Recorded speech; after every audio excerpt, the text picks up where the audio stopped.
కాళేశ్వరం సరస్వతి పుష్కరాలు వైభవంగా కొనసాగుతున్నాయి. భక్తులు పెద్ద సంఖ్యలో తరలి వస్తున్నారు. ఇక రేపటితో ఈ వేడుకలు ముగియనున్నాయి. గవర్నర్ జిష్ణుదేవ్ వర్మ త్రివేణి సంగమం దగ్గర పుణ్యస్నానాలు ఆచరించారు. ఆ తరువాత కాళేశ్వరం ఆలయంలో ప్రత్యేక పూజలు నిర్వహించారు.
కాళేశ్వరం సరస్వతి పుష్కరాలు వైభవంగా కొనసాగుతున్నాయి.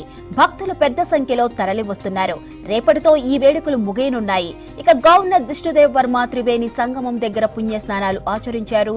ఆ తర్వాత కాళేశ్వరం ఆలయంలో ప్రత్యేక పూజలు నిర్వహించారు.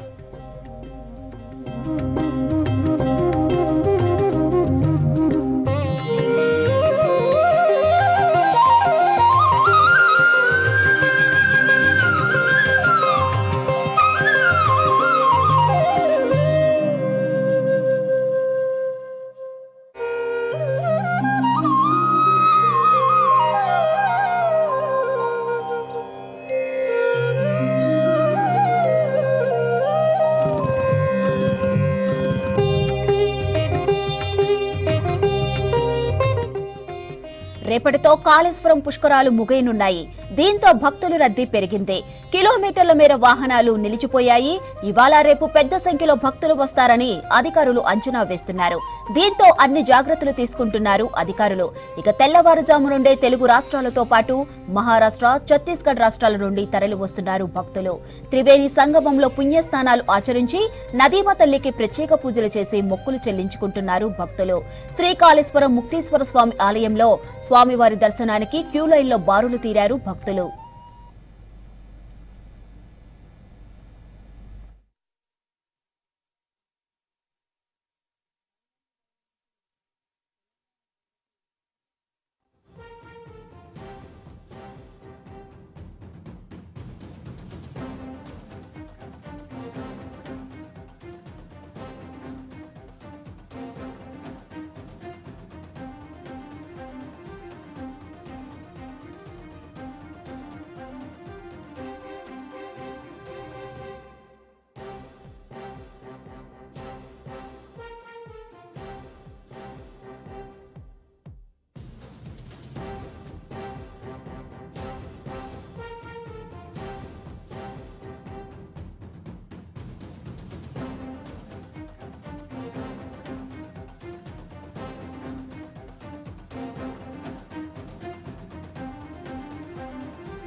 కాళేశ్వరం సరస్వతి పుష్కరాలు వైభవంగా కొనసాగుతున్నాయి. భక్తులు పెద్ద సంఖ్యలో తరలి వస్తున్నారు.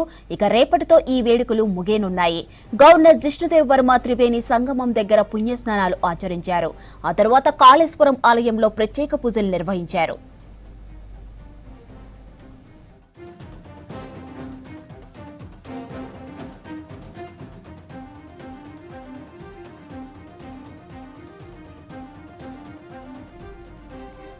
రేపటితో కాళేశ్వరం పుష్కరాలు ముగియనున్నాయి.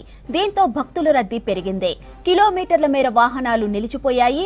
ఇవాళ రేపు పెద్ద సంఖ్యలో భక్తులు వస్తారని అధికారులు అంచనా వేస్తున్నారు. దీంతో అన్ని జాగ్రత్తలు తీసుకుంటున్నారు అధికారులు. ఇక తెల్లవారుజాము నుండే తెలుగు రాష్ట్రాలతో పాటు మహారాష్ట్ర, ఛత్తీస్గఢ్ రాష్ట్రాల నుంచి తరలి వస్తున్నారు భక్తులు. త్రివేణి సంగమంలో పుణ్యస్నానాలు ఆచరించి నదీమ తల్లికి ప్రత్యేక పూజలు చేసి మొక్కులు చెల్లించుకుంటున్నారు భక్తులు.